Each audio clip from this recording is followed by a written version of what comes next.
Okay, everyone, we're going to go ahead and get started. So thank you for coming. I'd like to introduce Dr. Mohammed Al-Qahtani, who's from the Prince Salman Bin Abdulaziz University in Saudi Arabia, and he's going to be talking to us about the transition from traditional to blended learning environment at the PSAU. So, Doctor, thank you very much. Hi, everybody. Actually, do you hear me? Okay. I'm so happy to be with you today. I am Mohammed Al-Qahtani. I am the Dean of IT and Distance Learning in Prince Salman Bin Abdulaziz University. I'm going to give you in this presentation and offer a few about PSAU. Then I'm going to talk about the instructional technology race in general, then the starting point for female education in Kingdom of Saudi Arabia. Then I'm going to talk about remote outreach and enrollment increases. Also the blended learning premises, faculty members turnover rates, the transition into knowledge economy in Saudi Arabia, distance learning programs for knowledge economy learners. After this discussion, I'm going to talk about what's missing to empower the people that empower e-learning. Prince Salman Bin Abdulaziz, it's a new university. It's about 4 years old. It's located in south of Riyadh, the capital of Saudi Arabia. It's covered 5 provinces in south of Riyadh area or Riyadh region. It's in Al-Kharj, Hota Bani Tamim, Al-Aflaj, Aslayl, Al-Wadi Dawasir. We have about 22 colleges in all majors in medicine and engineering and science and social science and education and business administration and pharmacy, also in computer science. Actually, when we want to talk about e-learning, by the way, you can consider me the CIO of the university. So I am coming from E, not learning. Even though when we start to discuss how we can utilize the e-learning technologies in our university, as usual, anyone he can discuss these technologies, he gonna find a lot of solutions, a lot of technologies that can be utilized in academic journey. So there is a lot of learning management systems, a lot of e-assessment systems. Now we are talking about MOOCs, or video conferencing, e-repositories, lecture capturing, e-content developments. A lot of these things, we need to have it first and roadmap or a strategic roadmap to try to align these technologies with the education and academic needs. So the challenge is not to have technologies. The challenge is how you can utilize these technologies and how we can serve our community in the university, either professors or students, to utilize these technologies in their learning and teaching journey. When we start our roadmap for e-transformation in Prince Salman Bin Abdulaziz University, actually we did a lot of investments in the infrastructure and also in e-learning systems as well as e-services. These things combined our deanship services to the community, to our university. So we have a lot of learning studios, a lot of smart classrooms, video conferencing systems. So In our academic teaching and learning, we have segregation between the male campus and female campus. And we have shortage in faculty members in male campus as well as female campus. So since we have 5 different campuses and we have about 26,000 students and we have only 1,800 faculty members, we need to have these technologies to bridge the gap or bridge this shortage in number of faculty members that they can serve these different campuses in different regions.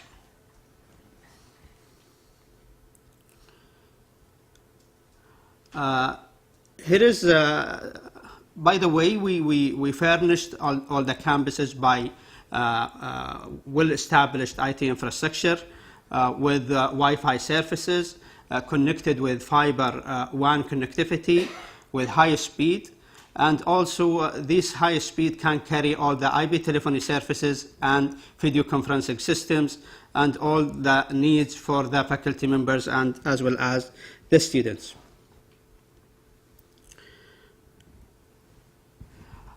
We are using Blackboard in our campus. We utilized all learning management system, learning content management systems, as well as a virtual class system from Blackboard Collaborate. This system can save a lot of money instead of just have the codec or the physical video conferencing system. So this virtual class system can serve our faculty members to discuss and to deliver their lectures to the female section.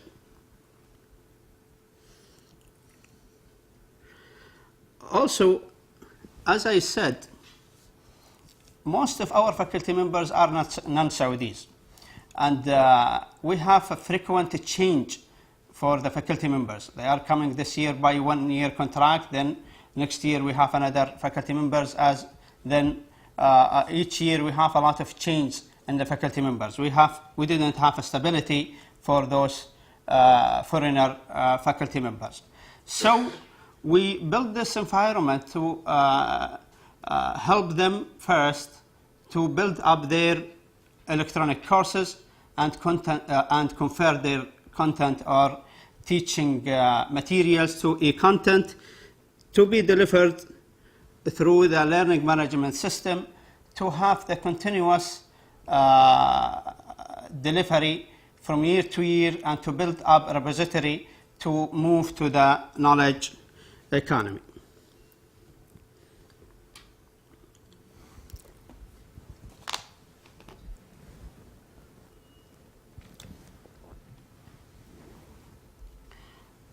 Actually, for knowledge economy, we have nationally a strategic goal or objective to move to a knowledge economy based. As you know, Saudi Arabia is its economy based on oil, and recently we want to have this knowledge-based economy can be an outcome for our economy. So that now, in last 10 years, we have about 28 universities in all Saudi cities and provinces. You can imagine till 2005, at that time we have only 10 universities. Now we have 28 universities. Also, in the matter of vocational training, we have now about 100 colleges for male and female, serve about 120,000 trainees, and all these college or technical college for female and male, it's served by Blackboard.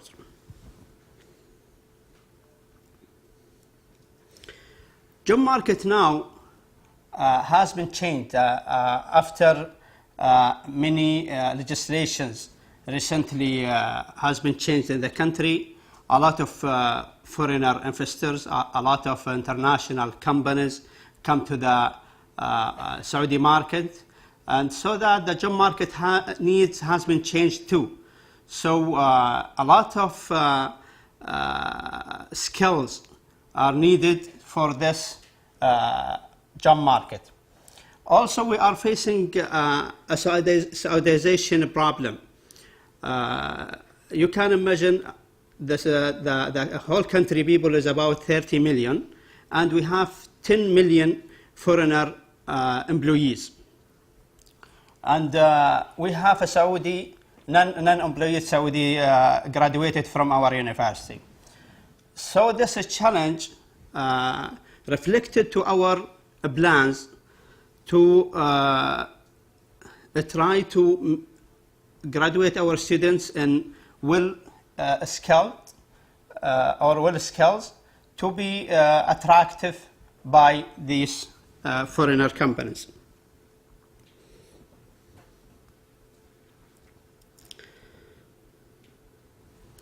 Actually, as I said in the beginning, when we are talking about e-learning, we are talking about, most likely we are talking about not learning.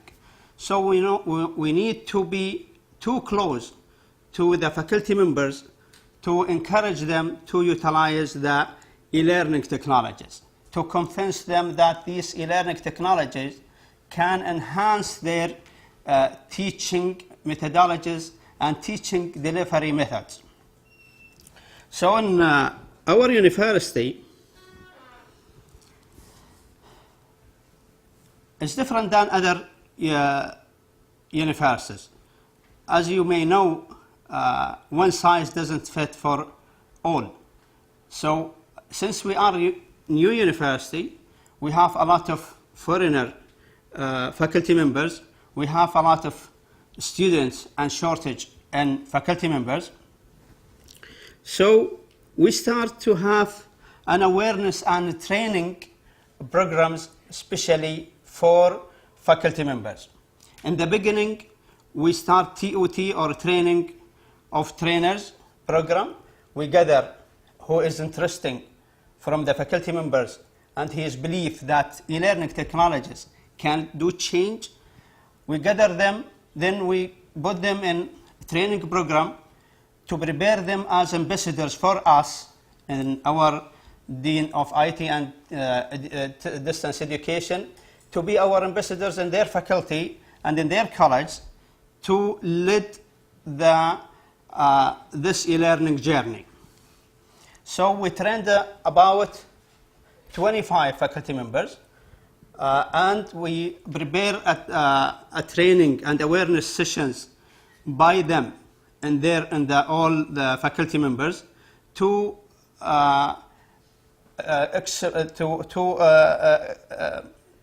expand our training and with all the faculty members.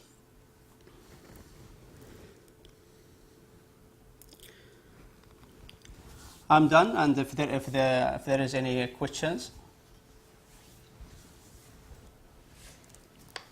go ahead. Could we just go back to the last diagram? You had the early adopters. Yes. Thank you very much. How do you identify who the innovators and the early adopters are?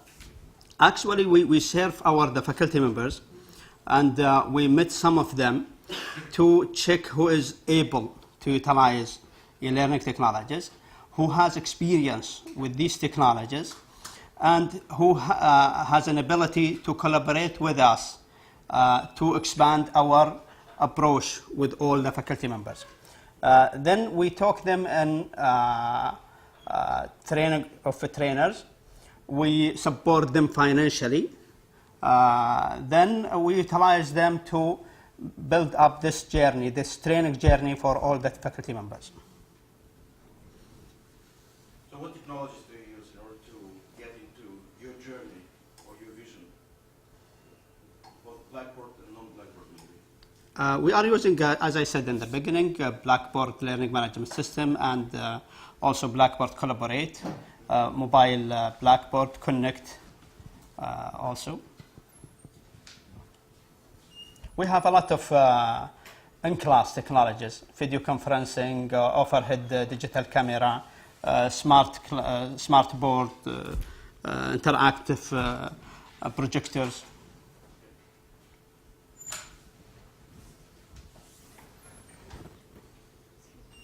You said that the adoption had raised to the faculty. Did you apply any Loudly, please. the adoption for the system? Yes. Okay, in the previous slide, yes, it reached from 2.5 to 35%.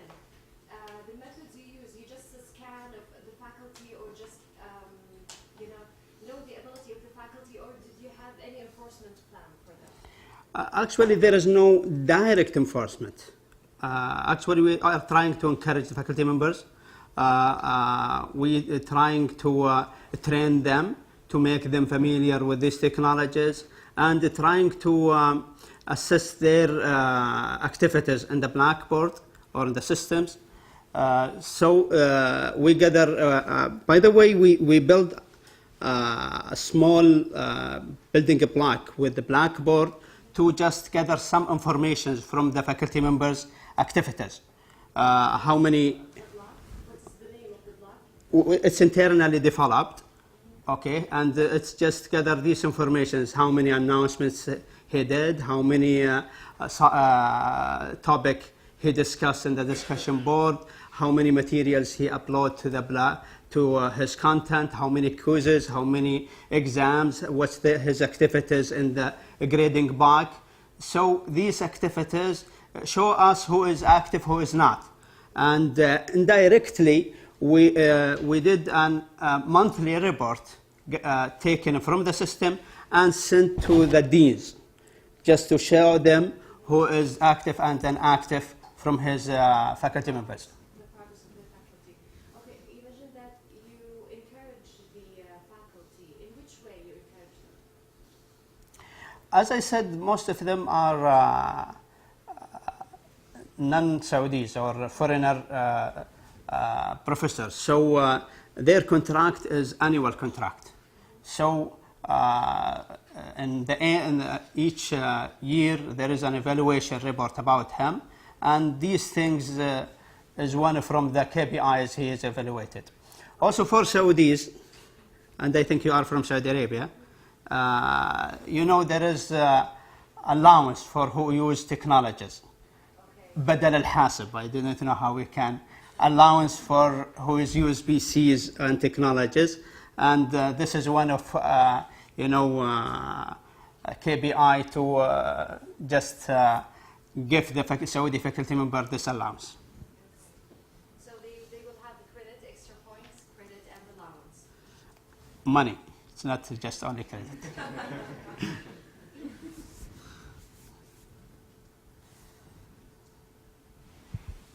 Any other questions?